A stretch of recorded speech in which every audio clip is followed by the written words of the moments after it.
Welcome to The Explainer. Today, we're going to pull back the curtain on the single most important piece of software on your phone, your laptop, well, basically any device you use. We are talking about the operating system. So let's just start with a simple question.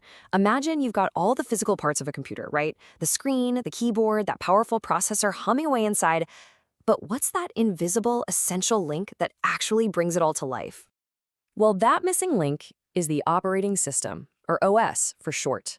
It's literally the difference between an inert box of electronics and a dynamic tool that underpins everything we do, from sending an email to streaming a movie. It really does turn the what into the how. So what exactly is an OS? The best way to think of it is as the ultimate intermediary, the master translator between you and your machine. By definition, it's the core software that's in charge of managing everything, all the hardware, all the other software, and it provides those essential services that allow your apps to run smoothly. It's kind of like the conductor of the entire digital orchestra. And here's where the real magic happens. It's all about something called abstraction. See, when you click an icon, the OS translates that simple action into the complex machine language the hardware understands. And that is what lets you use a computer without needing to be a computer scientist. Okay, so how does it do all this? Let's break down the 4 critical jobs the OS is constantly juggling in the background, making sure your digital life runs without a hitch. So it all starts with something called process management. Every single time you open an app, you're creating what's called a process. The OS is the manager that oversees every single one of them.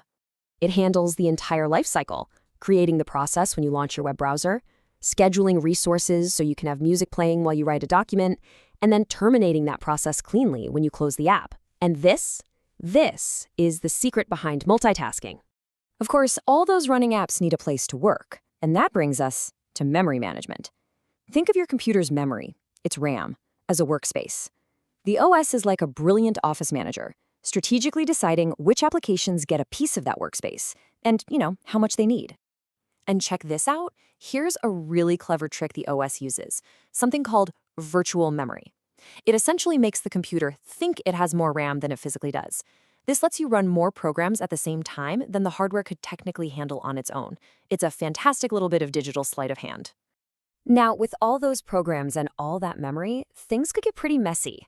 And that's where file management comes in. That neat system of folders and files you rely on? Yep, that's all the OS. It's the librarian, handling the complex logic of where data is stored and how to find it in an instant. And finally, tying everything together is device management. The OS controls every single thing attached to your computer, from your keyboard to your printer.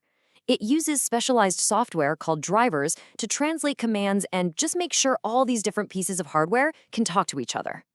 Okay, so we know what an OS does. Now let's meet the major players, the operating systems you almost certainly use every single day. On our desktops and laptops, the world is pretty much run by 3 giants. You've got Microsoft's Windows, which is known for its massive software compatibility. Then there's Apple's macOS, famous for how seamlessly it works with Apple hardware.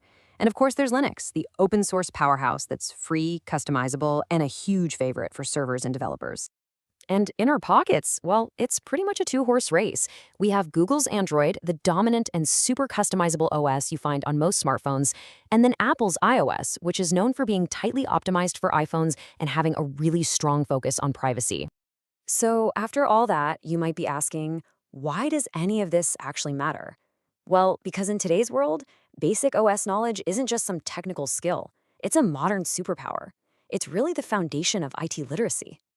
Just mastering these 4 essential skills, navigating your environment, managing your files, handling software, and doing basic troubleshooting like a simple restart, it empowers you to work way more efficiently and solve common problems all on your own. This knowledge is also your first line of defense when it comes to digital security. Understanding why you need regular updates, which are basically just patches for your OS, or how to use strong passwords for your user account. These are all fundamental practices that are rooted in how your OS works. So the crucial point is this. OS literacy really does form the foundational layer upon which more advanced IT skills like programming, networking, and cybersecurity are built. So whether you want to learn any of those things or not, it all starts right here with the OS. Look, ultimately, this isn't about becoming a tech expert. It's about reducing your reliance on tech support for simple things and just taking confident control of the technology you use every single day. So, the next time you boot up your device, maybe take a moment to appreciate that silent, powerful engine running the whole show.